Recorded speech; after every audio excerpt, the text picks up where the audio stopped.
Good morning, have a nice day. Hello India. बड़ों को ढेर सारा प्रणाम, छोटों को ढेर सारा प्यार। और मेरे सारे सब्सक्राइबर कैसे हैं आप सबको ढेर सारा राम राम।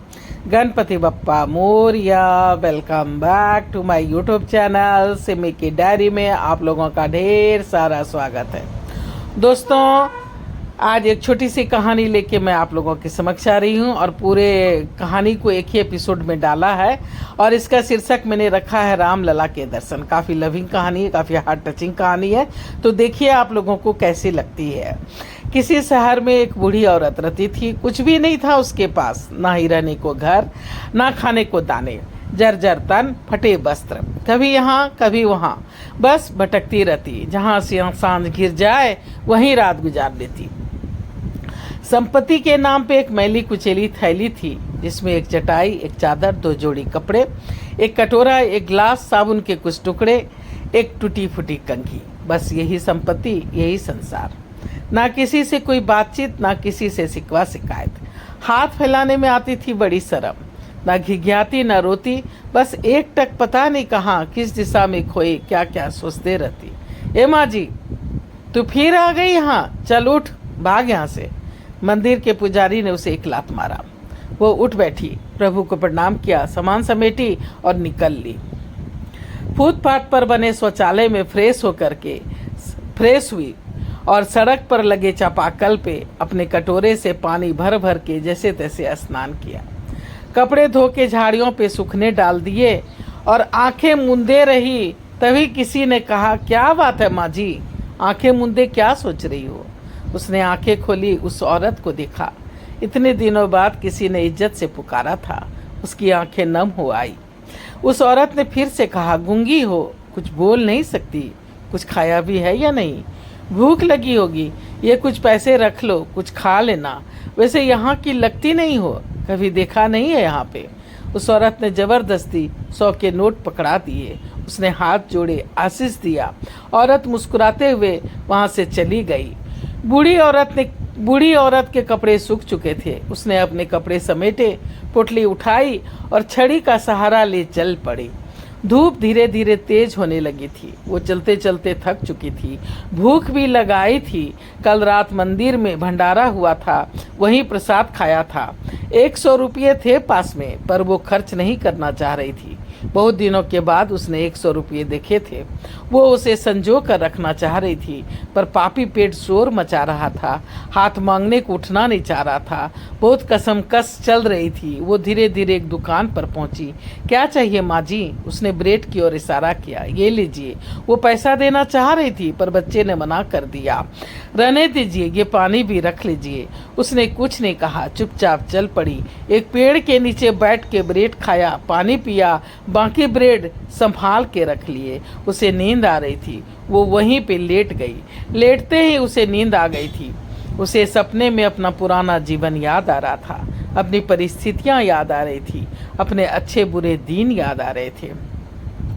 वो चौंक के उठ बैठी। फिर से वो ही सब सपने। क्या मैं घर छोड़ के आई हूँ? क्या मेरे बच्चे हैं? क्या मैंने घर छोड़ के अच्छा किया? पता नहीं वो लोग कैसे हैं, मुझे कुछ याद क्यों नहीं। थोड़ा याद आ रहा है। मेरे बच्चे दिन रात लड़ते रहते थे, नौकरी चाकरी नहीं करते थे। शायद इसलिए मैं घर छोड़ के आ गई हूँ। मुझे थोड़ा याद आ रहा है। 2 अटैची कपड़े लेके निकली थी, ढेरों पैसे भी थे। ट्रेन से कहीं जा रही थी मैं, पर कहाँ, मुझे कुछ याद नहीं। शायद कहीं कोई आश्रम में जा रही थी। बूढ़ी औरत ने सोचा था कि अब किसी आश्रम में जाके रहूंगी और अपनी बाकी जिंदगी में उसी आश्रम में प्रभु के चरणों में, प्रभु को याद करते हुए प्रभु के चरणों में अर्पित कर दूंगी। पर जब उसे होश आया तो वो एक सरकारी अस्पताल में थी। वो सब कुछ भूल चुकी थी। शायद उसकी आवाज़ भी तभी चली गई थी। डॉक्टर ने उससे कहा, भगवान का शुक्रिया अदा कीजिए कि आपकी जान बच गई। पूरे 1 महीने के बाद आपको होश आया है। शायद आपको बेहोशी की दवा खिलाई गई थी ओवरडोज होने के कारण उसका साइड इफेक्ट हो गया है, पर धीरे धीरे सब ठीक हो जाएगा। आपकी याददाश्त भी लौट आएगी और आवाज़ भी। तब से वो सड़कों पर भटक रही थी। यादें आती थी पर सपनों के रूप में, ठहरती नहीं थी, बस कुछ देर याद रह के मिट जाती थी। कौन सा शहर है, क्या नाम है, कुछ भी पता नहीं था। वो यहाँ इस शहर में कितने दिनों से भटक रही है ये भी याद नहीं था। किसी ने 2 जोड़ी साड़ी दे दी थी, किसी ने चटाई, किसी ने चादर, तो किसी ने एक कटोरा। फिर शुरू हो गई थी उसकी कठिन यात्रा। किसी ने खाने को दिया तो किसी ने पीने को, पर रहने को छत कोई नहीं दे पाया। वो कहाँ जाएगी, क्या करेगी, उसे कुछ भी होश नहीं था। इसलिए वो इसी शहर में इधर से उधर भटक रही थी। बूढ़ी अपने में खोई थी कि बूंदा बूंदी शुरू हो गई थी। रात भी घिर आई थी। वो पानी से बचने का आसरा ढूंढी रही थी। उसकी नज़र सड़क के उस पार बनी एक मकान पर पड़ी। वहाँ बरामदा दिखा तो वो उस ओर बढ़ चली। गेट खुला था। वो गेट खोल के बरामदे में खड़ी हो गई। बारिश काफ़ी तेज हो चुकी थी। वो करीब करीब पूरी भीग चुकी थी। तभी एक गाड़ी अंदर आई। उसकी रोशनी से उसकी आंखें चुधिया गई। कौन है वहाँ? मर्द ने गरजते हुए पूछा। बूढ़ी औरत हाथ बांधे थरथरा रही थी। तभी औरत की नजर उस पर पड़ी। अरे माँ जी, आप, तुम जानती हो इसे? हाँ, सवेरे मार्केट में दिखी थी। आइए, आप अंदर आइए।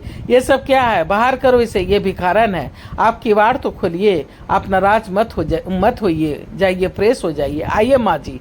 बूढ़ी औरत ने नाम में सिर हिलाया। मैं समझ रही हूँ, आप पूरी भीग चुकी हैं, मेरा घर भीग जाएगा। बूढ़ी ने हाँ में सर हिलाया। कोई बात नहीं, आपके सामान भी भीग चुके हैं, यही बरामदे में रख दीजिए। उधर बाथरूम है, मैं आपके लिए कपड़े लाती हूँ, बदल लीजिए। वो ना नुकुर कर रही थी। आप अकेली है, बीमार पड़ जाएंगी, आपको दिखने वाला यहाँ कोई नहीं है, बात मानिए। रजनी ने जबरदस्ती की। बूढ़ी ने उसके दिए कपड़े पहन लिए और अपने भीगे कपड़े को बरामदे में सूखने डाल दिए। तभी विनय चीख पड़ा, रजनी यहाँ आई, आप यहाँ कुर्सी पर बैठ जाइए। जाइएगा नहीं, बाहर काफी तेज बारिश हो रही है। रजनी ने किवाड़ की कुंडी लगा दी। मैं अभी आई। विनय, क्या हुआ? सो जाओ, हम खाना तो खा के आए हैं। उस बूढ़ी औरत को निकाला कि नहीं? कहाँ जाएगी बेचारी, रात भर में मर जाएगी पानी में भीगने से। मैं कुछ नहीं जानता, अगर चोरी चकारी कर ली और हमें नुकसान पहुंचाए तो कुछ नहीं होगा। आप शांति से सो जाइए। मैं वहीं हॉल में नीचे दीवान पे सो जाऊंगी, उस पर नजर रखूंगी। कुछ दिन का बचा कुचा है, उसे दे के आती हूँ, आपके लिए पानी लेके आती हूँ। तुम समझते क्यों नहीं? जमाना बहुत खराब है, हमें पाप लग जाएगा विनय अगर उसे बाहर निकाला तो। भगवान कलयुग में इसी तरह से परीक्षा लेते हैं। आज सवेरे उनसे मुलाकात कराई और रात में इस तरह से हमारे दरवाजे पर उसे भेजा। वो कहीं और भी तो जा सकती थी, यहाँ क्यों आई? लोग यूं ही किसी की मदद नहीं करते विनय, अगला पिछला हिसाब होता है। तुम शांति से सो जाओ, मैं अभी आई। रजनी नीचे आई तो उसने देखा कि बूढ़ी टुकुर टुकुर सीढ़ी ही ताक रही थी, चुपचाप खड़ी थी। अरे आप खड़ी क्यों है? बैठिए ना, मैं कपड़े बदल लेती हूँ, फिर आपके खाने का कुछ इंतजाम करती हूँ। रजनी कहा करके किचन में चली गई और उसका कुछ देखने लगी कि खाने के लिए अगर कुछ है तो मैं दे दूँ। क्या खाने दूँ? खाना तो बनाया ही नहीं है, फ्रिज में देखती हूँ अगर कुछ हो तो। उसने देखा चावल सब्जी और 2 रोटी पड़ी थी सवेरे की। उसने उसे ही माइक्रोवेव में थोड़ी सी देसी घी लगा के गर्म कर दिया और परोस लाई। बूढ़ी ने डबडबाई आंखों से उसे देखा और गप गप खाने लगी, मानो बहुत दिनों से भूखी हो। रजनी की आंखें भी छलछला आई। बूढ़ी ने बर्तन धोए, किचन में रख दिया, पानी भी पी लिया। रजनी ने कहा, आप यहाँ सोफे पे सो जाइए, मैं यहाँ दीवान पे सो जाऊंगी ताकि आपको डर ना लगे। नई जगह है ना आपके लिए। बूढ़ी ने हाँ में सर हिलाया और वहीं कारपेट पे सो गई। रजनी ने कहा, अच्छा ठीक है, आप यहीं सोना चाहती हैं तो आप यहीं सो जाइए, पर ये कुशन सर के नीचे रख लीजिए, आपको अच्छा लगेगा। बारिश कुछ कम हो गई है, मैं छाता लेकर जाती हूँ, गेट और ग्रिल में ताला लगा के आती हूँ। रात की बात है ना, उस वक्त तो बगल में ही गई थी, इसलिए हड़बड़ में ग्रिल और गेट में ताला नहीं लगाया था। ग्रिल और गेट खुला छोड़ दिया था, सिर्फ कुंडी लगी थी। अच्छा हुआ था ना, उस ऊपर वाले की माया देखिए। अगर ऐसा नहीं होता तो आप हमारे घर कैसे आती? रजनी ने मुस्कुराते हुए कहा। थोड़ी देर में रजनी हर एक जगह चेक करके और ताला लगा करके वापस आ गई थी। उसने ऊपर जा करके चाबी विनय को दे दी थी और नीचे आकर के दीवान पे लेट गई थी। बूढ़ी टुक टुक सब देख रही थी। रजनी ने कहा कि आप सो जाइए, रात काफ़ी हो गई है। थोड़ी देर में सभी सो गए थे। सवेरे सवेरे घंटी की आवाज़ सुन करके रजनी जो है सो वो जाग गई। विनय भी हड़बड़ करके उठ बैठा कि क्या बात है, ये घंटी की आवाज़ कहाँ से आ रही है। वो ऊपर अपने बेडरूम से जब नीचे आया तो देखा कि बूढ़ी औरत घर के मंदिर में पूजा कर रही है, रो रही है और घंटी जोर जोर से बजाए जा रही है। दोनों पति पत्नी काफ़ी घबरा गए। क्या हुआ, क्या हुआ? बूढ़ी औरत ने नाव में सर हिलाया, दोनों को आरती दी और इशारे से कॉपी कलम मांगा। रजनी ने पूछा, कॉपी पेन, आप पढ़ी लिखी हैं? बूढ़ी ने हाँ में सर हिलाया। बूढ़ी ने लिखा, कॉपी कलम लिया और उस पर लिखा, शुक्रिया आपका इस घोर कलयुग में भी इस तरह से आसरा देने के लिए। सवेरे उठने की आदत पड़ गई है, खासकर जब से सड़कों पे रहना पड़ रहा है। नींद खुली तो ठाकुर जी पे नज़र पड़ी। मैं भाव विभोर हो उठी, जल्दी जल्दी आपके सारे काम निपटा दिए, नाश्ता भी बना दिया है और कल जो आपने 2 जोड़ी कपड़े दिए थे उनमें से बची एक जोड़ी को नहा धोकर पहन लिया है। आप चिंता नहीं करें, मैं ब्राह्मण हूँ, इतना मुझे याद है। मैं शायद कोई तीर्थ स्थल जा रही थी कि रास्ते में गुंडों ने मुझे लूट लिया, सब कुछ ले लिया। मुझे बेहोशी की दवाई बहुत ज़्यादा मात्रा में खिला दी थी और वो दवाई भी एक्सपायर वाले थे, जिसकी वजह से मैं पूरे 1 महीने यहाँ के सरकारी अस्पताल में बेहोश थी। मुझे पुलिस वालों ने भर्ती कराया था, मेरे बचने की कोई उम्मीद नहीं थी, फिर भी बच गई। ये सब मेरे होश में आने के बाद डॉक्टर ने बताया। इस बेहोशी की दवाई के कारण ही मेरी याददाश्त और मेरी आवाज़ चली गई है। डॉक्टर ने कहा है धीरे धीरे मेरी याददाश्त और आवाज़ दोनों लौट आएगी, पर वक्त लगेगा। जब कभी सोती हूँ तो टूटे फूटे सपने आते हैं। उसी से इतना याद आया है कि मैं ब्राह्मण हूँ, मेरे 2 बच्चे हैं। मैं ट्रेन से कहीं जा रही थी, मैं शायद बहुत पूजा पाठ करती थी, इसलिए मंदिर देखा तो खुद को रोक नहीं पाई। अगर आपको बुरा लगा हो तो माफ़ कर देना। रजनी और विनय दोनों की आंखें छलछला आई।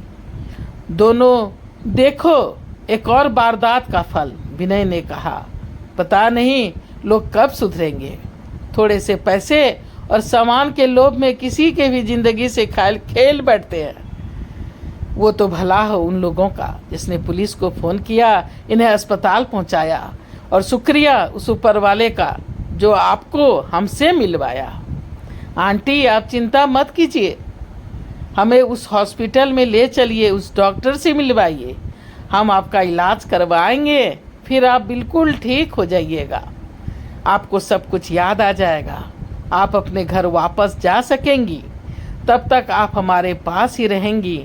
हम दोनों अनाथ हैं, एक ही आश्रम में पले बढ़े, खेले कूदे, पढ़े लिखे, सदा साथ ही हम रहे।